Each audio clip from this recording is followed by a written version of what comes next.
I'm going to read from the prologue of Agnes at the End of the World. Super short. Okay, here we go. Agnes at the End of the World. Once, a girl lived in a double-wide trailer on ranch land beneath a wide white sky tumbled with clouds.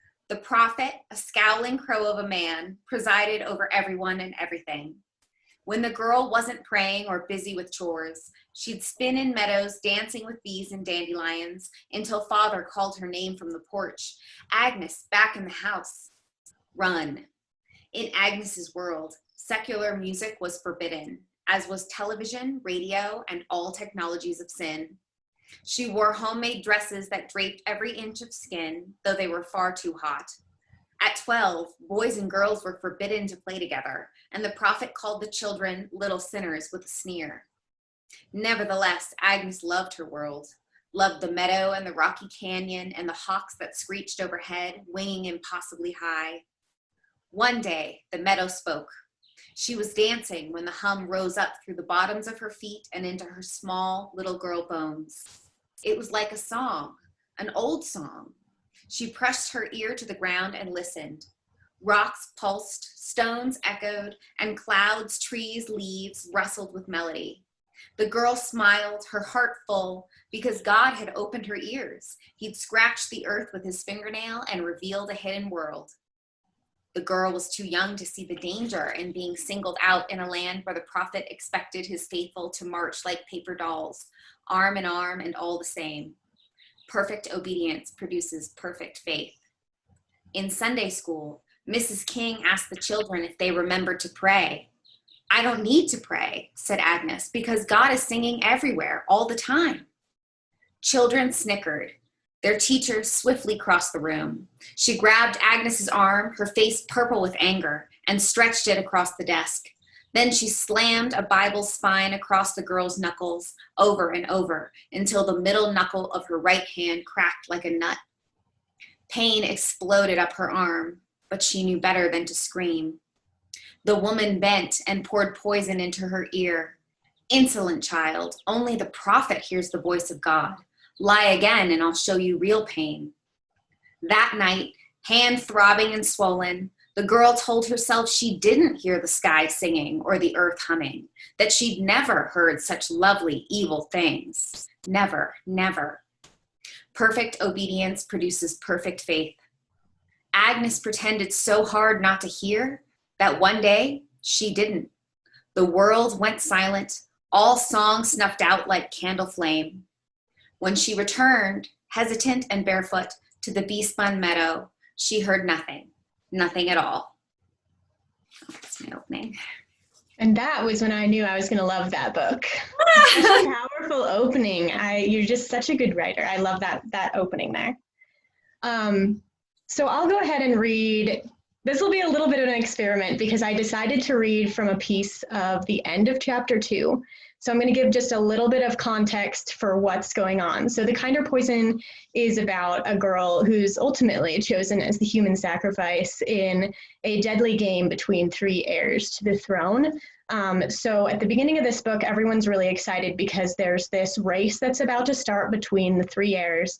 And everybody wants to either go watch and see the festivities and the banquet and all that's going to kick off at the start of the race, or like the really powerful ones want to go contend and be on an heir's team because then you get like riches and fame and everything beyond your wildest dreams. So we're going to start here with Zaru and her best friend Hen.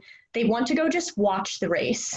So they're going to sneak onto a boat with the invited spectators because Zaru is of a class that is so lowly and considered like you will die in the desert that they don't even invite her class to come watch. So her friend is trying to get her in. They're kind of in disguise. They're going to try and get onto the boat. And now it's time to go.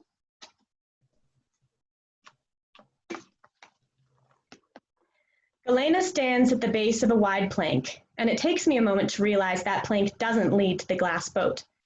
It leads to one made of a strange wood instead, something swirled with black and golden tones that looks like an enormous version of the giraffe from Mora's collection. A deep red canopy shades its deck, under which dozens of people mingle in their finest, their small crowns of gold and gemmed rings glinting like sparks in the sun. I recognize a young man who tutored Hen in riding, and the gemsmith. No wonder her wife is tending her wares. The plank to the glass boat is by the priest instead, blocked by a particularly burly guard. The maestro must have sent one boat to carry spectators and another for the contenders. I'm slightly disappointed Hen and I won't be riding on glass, but honestly, I'd be happy to take a leaky canoe at this point.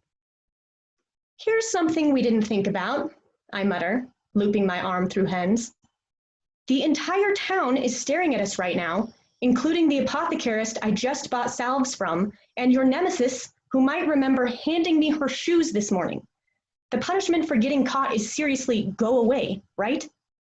Don't worry, no one's gonna recognize you. Your makeup has been done correctly for once, said Hen. I snort. I can do my makeup correctly.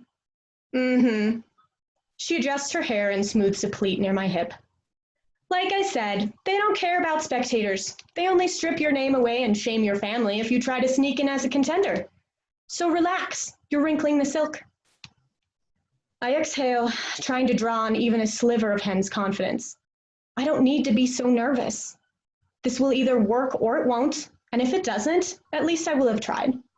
Maybe I'll even gain some semblance of infamy. I think I'd like people looking at me sidelong, worried I might do something daring and unexpected at any moment. Cutting it close, aren't we?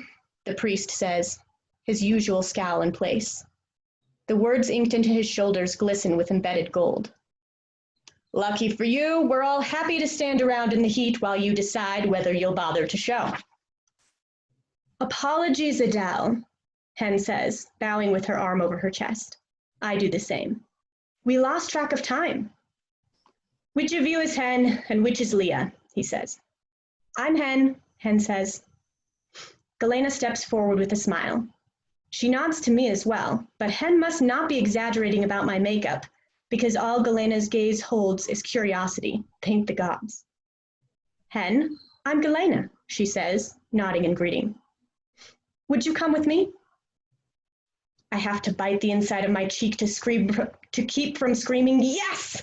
I can't believe we did it! After the uncertainty of this week, after all our worrying, now we can finally relax. We're here, and with Hen having already done whatever she did, to get our identities cleared, there are no more hurdles. We're going to the palace, and it'll be a night that's just ours, a treasure no one can take away. A memory I can unfold anytime I'm missing her, and remember what we used to be. We start for the plank, and the priest grabs my arm. Where do you think you're going? He says. My heart lurches. He knows. Gods, he knows, and of course he'd wait until the worst possible moment to reveal it. That boat's for the spectators, he says. The contenders are over here. Ah, that's so great. I love your dialogue. I loved it throughout. Thank you. Fantastic. Yeah, no, it's really, really good. So we're just fans of each other's work too. So it's like, yeah, no, I race through the kinder poison. So if you guys are looking for a read that just like sort of won't let go, like it really truly doesn't. And you're smart to give an introduction too. I'll give a quick introduction to my book, which is that Agnes at the End of the World is the story of a 16-year-old girl who escapes from a cult only to discover that the world has been sort of ravaged by a pandemic. Yes. Very timely right now, unfortunately. That's what people say, yeah. Yes, which kind of brings me to my first question here, unless there was something else you wanted to introduce. I don't want to cut you off here. No, that's it. Yeah. Okay. but like, you know, are you psychic? Or how did you know that we would need a story about hope in a pandemic? You know, more seriously, what was your inspiration for this story? So this story goes all the way back. I mean, publishing is such a long, slow process. So this story, it goes back to 3 years ago when I was pregnant with my daughter. And I started to have some really wacky pregnancy dreams. I was living in Honolulu at the time, and I just kept having this recurring dream about a young girl sort of traveling through the desert with a small child. And those characters became Agnes and Ezekiel. At Mhm. the time, also, we had the Zika epidemic, which, seems so small scale in comparison to what we're going through now. But we lived in a place, it was tropical enough that it had the right type of mosquito to like transmit that virus. And the virus was very, very dangerous for pregnant women and for their fetuses. So I was hearing sort of like on NPR and on news channels, pregnant women stay away from standing bodies of water. Like my daughter probably can still recognize the smell of DEET, like I used the heavy like mosquito repellent. I, was barely going outside, and I just got the smallest glimpse of how a public health issue can really turn your life upside down. And so I think that's why I worked in a pandemic. I definitely am not psychic. Like, but How cool would that be? right? No, I know, but it was just yeah, just the wildest coincidence. And then, when the book came out in June, it came out June 9th.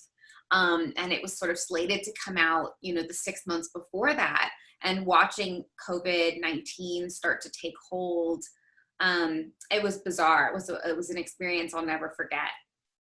Yeah. Yeah, and I remember even reading it, and I was like, actually, this feels really accurate for what we're going through now, because the hospitals are shut down and people are kind of leaving, and yeah, everything is uncertain. So how crazy.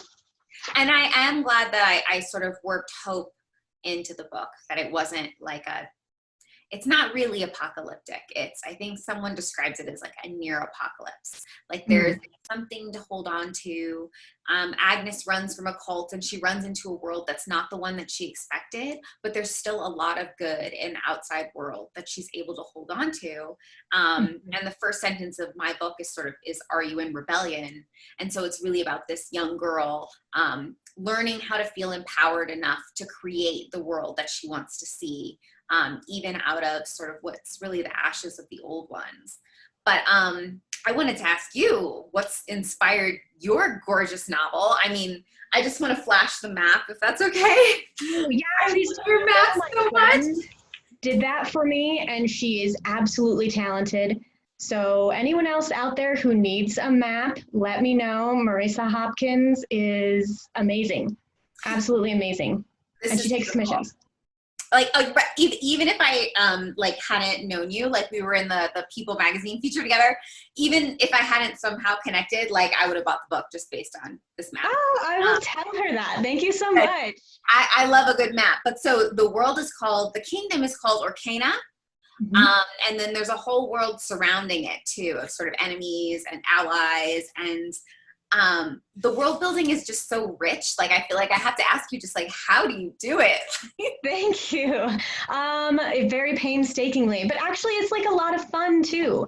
So when I'm creating a world, I kind of start with a world document that has all of what I would consider like the basics of a civilization. So you have like, what do they eat? What do they wear? What religions are they? How and where do they live? What's their relationship with their rulers? And I knew, especially with Kind Your Poison, because we're talking about a plot that revolves around human sacrifice, I was like, this has to be like an ancient feeling world, like someplace this would still feel acceptable or doable. So I was like, okay, so what are some ancient cultures that I really, really, really love? And off the top of my head, like ancient Rome, ancient Greece, ancient Egypt, coolest ever. So I got to immerse myself in those worlds. And as I was building out that world document and looking at what they would eat, I would say, okay, what did the ancient Egyptians eat? What did the ancient Romans eat? And then I would kind of combine that and be like, okay, how can I create something from those and make something new so that it feels like it belongs in that time period, but it's not strictly belonging to any one culture. So I would definitely recommend doing that for any writers out there who are looking at creating fantasy worlds. Like, humanity has done it. We've done this. Go look at some real world examples and see how another world might be constructed. And I think that also helps with giving it like, there's kind of a familiar feeling to it, I hope, without it being strictly any one thing.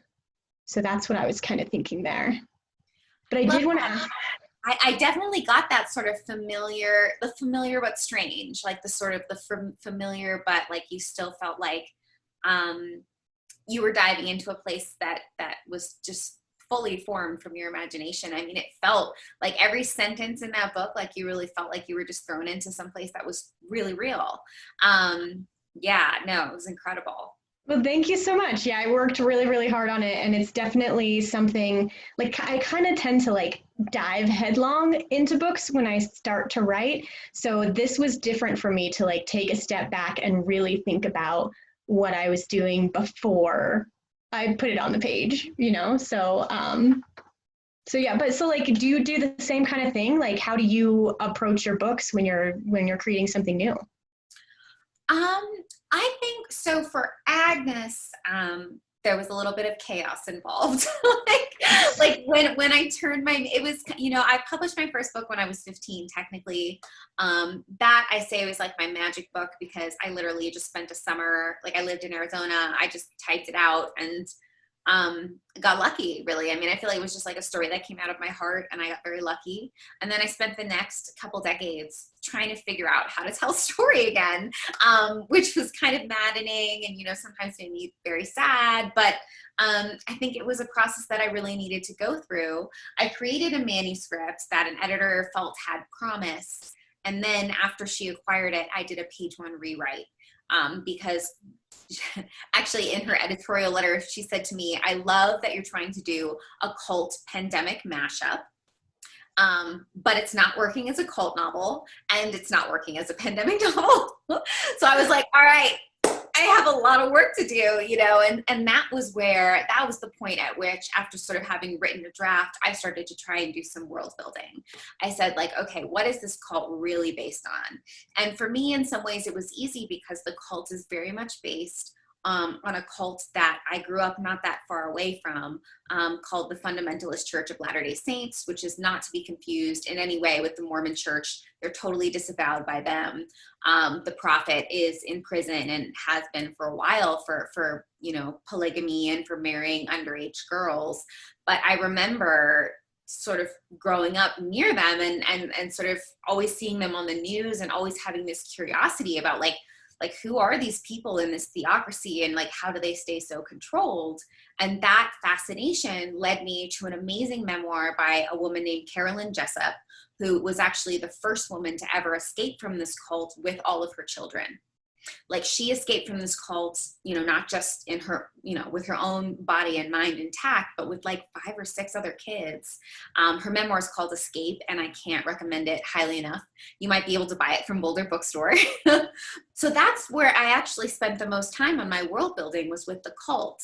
And I took quite a bit from this real cult, to the extent that the catchphrase that the prophet uses, perfect obedience produces perfect faith, that was the cult's actual mantra. And he would play it on a loudspeaker throughout the day on this compound. And I mean, it was just, I researched a lot into how brainwashing works.